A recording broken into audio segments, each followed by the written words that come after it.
Hola, ¿qué tal? Vamos a empezar con la lección del día de hoy, la cual versa acerca de introducción a la programación.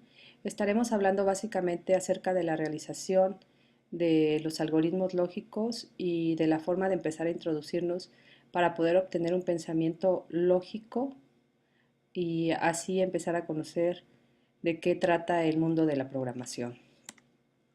Vamos a empezar con definir lo que es un algoritmo.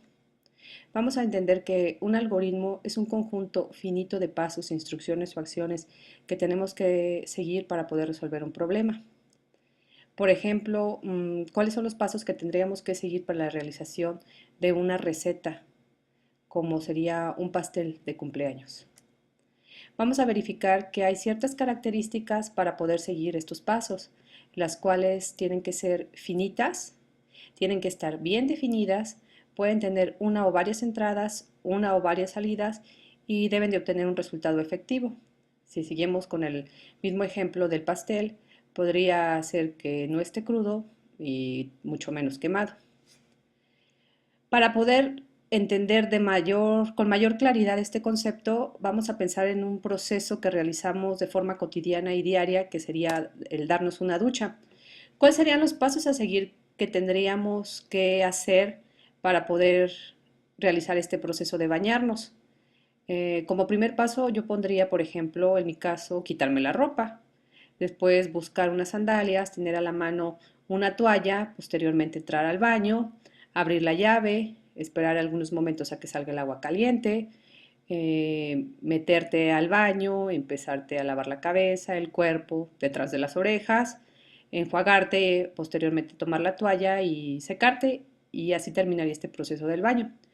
Claro que nosotros lo podemos ir detallando y validando tanto como nosotros queramos. En el caso de, por ejemplo, ¿qué pasaría si no hay agua caliente? ¿O qué pasaría si no hay agua? Claro que este pensamiento lógico lo vamos a ir adquiriendo a lo largo de estas clases y conforme empecemos a trabajar en ello. El siguiente punto sería los medios de expresión de un algoritmo. Los algoritmos pueden expresarse a través de varias maneras, como serían los diagramas de flujo, el pseudocódigo y propiamente ya los lenguajes de programación, los cuales vamos a ir explicando y viendo en el transcurso de esta presentación. Vamos a entender que el usar un algoritmo y unos diagramas de flujo nos van a servir para ver nuestro problema de una forma no ambigua y más clara para poder alcanzar y obtener la solución. La descripción de un algoritmo usualmente se hace en tres niveles. El nivel más alto sería donde establecemos el problema, donde seleccionamos un modelo matemático para poder resolverlo y donde empezamos a pensar o a decir de forma verbal cuáles serían los pasos para resolverlo, como el ejemplo que vimos acerca de la ducha. La descripción formal, donde ya podremos utilizar propiamente un pseudocódigo, donde es un lenguaje falso de código, pero que nos ayuda para poder ejemplificar y entender, y es el primer punto para después hacer el siguiente paso, que sería la implementación, que ya es la codificación a un lenguaje de programación propiamente dado. La metodología para poder realizar nuestro algoritmo, como primer paso sería entender el problema. El siguiente paso sería hacer el análisis, donde tendríamos que hacernos las siguientes preguntas. ¿Qué tenemos que resolver? ¿Qué tenemos para resolver el problema? ¿Qué necesitamos para resolverlo y qué es lo que buscamos? ¿Cuál es el resultado efectivo que queremos alcanzar? El siguiente punto sería diseñar la solución de dicho algoritmo y como punto final veríamos ya la codificación del algoritmo para poder concluir y tener ya nuestro producto final, que sería la realización de nuestro programa. Para poder entender esto, vamos a definir y a ejemplificar posteriormente qué es un diagrama de flujo. Como diagrama de flujo vamos a ver la representación gráfica de un algoritmo. Ya existen algunos símbolos y representaciones gráficas que son universalmente reconocidos por todos los programadores. Aquí en la siguiente lámina vamos a ver la simbología y su significado, lo cual se les quedaría de tarea donde ustedes tendrían que empezar a familiarizarse con ellos, tendrían que empezar a aprendérselo para posteriormente poderlos usar. Esto lo vamos a ir bueno, ustedes como primer paso y como tarea aprendiéndoselo y posteriormente como vayamos trabajando se van a ir familiarizando más con ellos. Para que esto quede de forma más clara, vamos a realizar el siguiente ejemplo, donde vamos a calcular el mayor de dos números. Como primer punto vamos a tener un inicio y un fin. Es un algoritmo finito. Vamos a tener una entrada, que son los dos números que vamos a verificar. Vamos a tener que verificar como punto con esta simbología, con este rombo de la lámina pasada que ustedes van a tener que empezar a aprender, donde estamos verificando si A es mayor que B.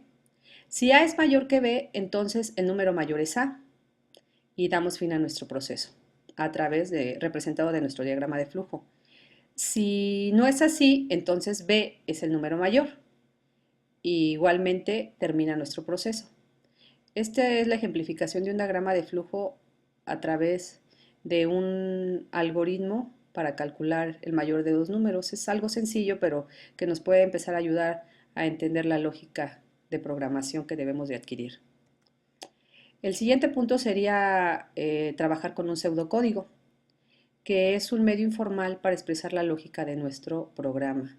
Pseudo es falso y código, la palabra código pues significa ya la realización de un lenguaje de programación eh, falsamente escrito, donde nada más nos estamos guiando.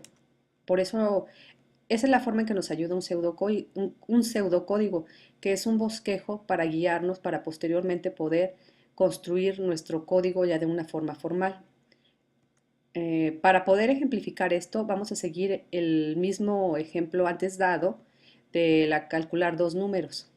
Vamos a tener un inicio, vamos a introducir el primer número, vamos a introducir el segundo número, vamos a verificar si A es mayor que B. Si esta condición se cumple, A es el número mayor. De lo contrario, B es el número mayor. Y terminaríamos.